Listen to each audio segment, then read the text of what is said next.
ہم نے جو آسمانی کتابیں ہیں ان کے حوالے سے عقائد کو جو ہے وہ بیان کیا تھا، اور آسمانی کتابوں کے حوالے سے جو ہمارے عقائد ہیں وہ بھی ہمارے اسلام کی اساس ہے، یعنی جن عقائد کی بیس پر ہمارا دین، ہمارا اسلام جو ہے وہ کھڑا ہوا ہے، ان میں سے ایک عقیدہ جو ہے وہ ان آسمانی کتابوں پہ عقیدہ رکھنا یہ بھی ہے۔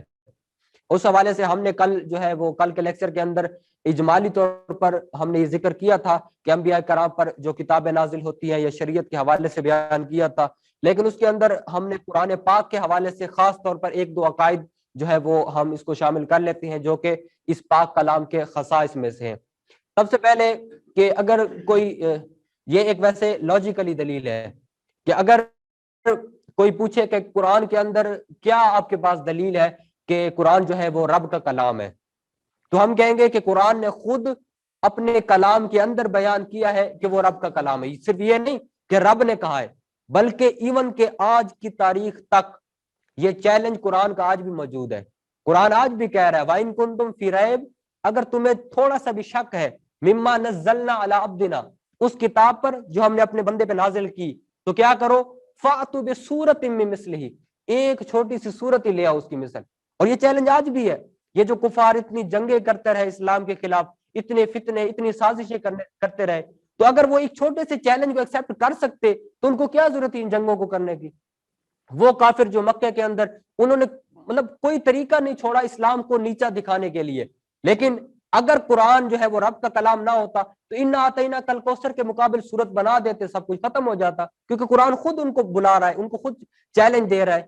تو اس سے ثابت کیا ہوتا ہے کہ آج تک کم و بیش 15 صدیاں اگر گزر چکی ہیں، اس کے باوجود اس چیلنج کو کوئی کافر، کوئی مشرک ایکسیپٹ نہیں کر سکا، تو ان کو پھر مان لینا چاہیے کہ پھر یہ کسی انسان کا کلام نہیں ہے بلکہ یہ خالق کائنات کا کلام ہے۔ تو یہ لاجیکلی بھی، ویسے تو اس کے اندر کوئی ڈاؤٹ نہیں ہے، الحمدللہ ہمارا ایمان ہے، لیکن لاجیکلی اگر کسی مستشرق کو، کسی ایتھسٹ کو بتانا ہو تو ہم ان کو کہتے ہیں کہ قرآن کا چیلنج آج بھی سامنے ہے، اور ہم آج بھی قرآن کا چیلنج تمہارے سامنے رکھتے ہیں، اگر کسی کے اندر ہمت ہے تو اس کو ایکسیپٹ کر لو۔ تو اس لیے آج تک اگر کوئی نہیں کر سکا تو پھر ان کو بھی مان لینا چاہیے کہ قرآن ہی کلام اللہ ہے، قرآن ہی وہ کتاب ہے جو خالق کائنات کی طرف سے نازل ہوئی۔ اس کے بعد جو قرآن پاک کا ایک خاصیت ہے، ایک امتیاز ہے، ایک امتیازی وصف ہے، وہ ہے قرآن کی حفاظت۔ یعنی کل بھی ہم نے اس کو ڈسکس کیا تھا کہ جو باقی کتابیں ہیں، آسمانی کتابیں، وہ جب ان انبیاء کرام کا دور گزرا تو ان کے بعد جو آنے والے لوگ تھے انہوں نے اس میں تحریف کر دی، ان میں رد و بدل کر دیا، اپنی مرضی کے احکامات رکھے، جو احکام پسند نہ آئے ان کو نکال دیا، جو طبیعت پہ گراں گزرتے تھے ان کو نکال لیا، جو سہل تھے ان کو رکھ لیا۔ خالق کائنات نے خود کتاب اللہ کے اندر اس چیز کو بیان فرمایا ہے، لیکن قرآن وہ واحد کتاب ہے کہ جس کی حفاظت کی ذمہ داری اللہ تبارک و تعالیٰ نے ہمارے اوپر نہیں ڈالی، بلکہ فرمایا انا نحن نزلنا الذکر وانا لہ لحافظون، بے شک ہم نے ہی یہ ذکر عظیم یعنی قرآن کو نازل کیا ہے اور ہم ہی اس کی حفاظت کریں گے۔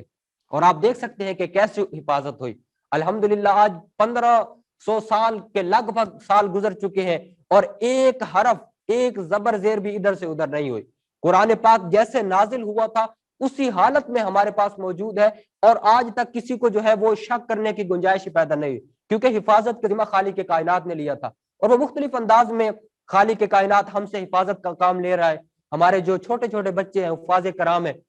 آپ دیکھیں کہ ہماری مادری زبان کوئی عربی نہیں ہوتی، لیکن اس کے باوجود آپ مدارس میں جائیں تو 6 سال کے 7 سال کے بچوں نے پورے قرآن کو اپنے سینے میں محفوظ کیا ہوتا ہے۔ تو وہ کون سی طاقت ہے جو اس میں مدد کرتی ہے؟ حالانکہ مادری زبان میں بھی کوئی نہیں کر سکتا اس طرح۔ مطلب اگر ہم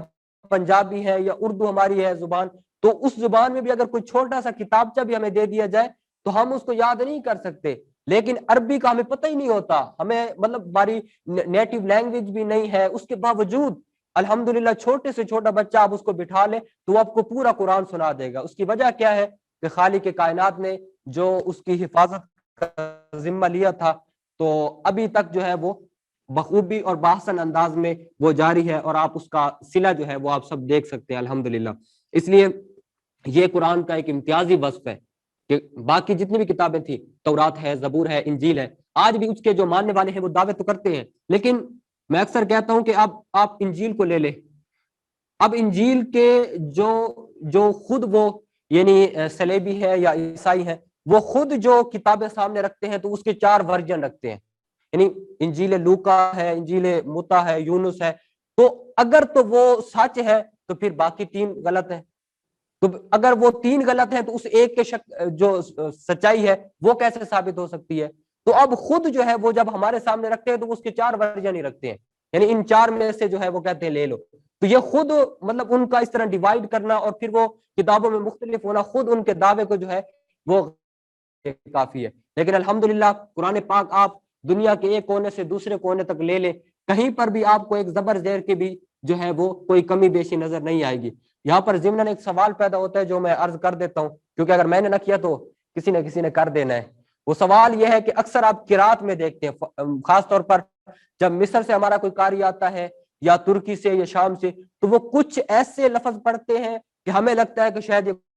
قرآن میں تبدیلی کر رہے ہیں، تو اس صورت میں جو بھی میں کہہ رہا تھا کوئی تبدیلی نہیں ہو، تو پھر اس صورت میں اس سوال کا کیا جواب ہوگا؟ تو اس کا جواب یہ ہے کہ دراصل قرآن پاک جو ہے وہ ہماری سہولت کی خاطر 7 قرات میں نازل کیا گیا، اور بعض اوقات ان 7 قرات کا جو ہے وہ ہمیں فرق نظر آتا ہے اور معنی کے حوالے سے بالکل بھی کوئی فرق نہیں ہوتا۔ مثال کے طور پر ہم یہاں برے صغیر پاک و ہند میں پڑھتے ہیں مالک یوم الدین، جبکہ ترکی یا مصر کے اندر بعض قرآ پڑھتے ہیں ملک یوم الدین۔ اب مالک اور ملک کا مطلب ایک ہی ہے، ٹھیک ہے؟ تو بعض اوقات ایسی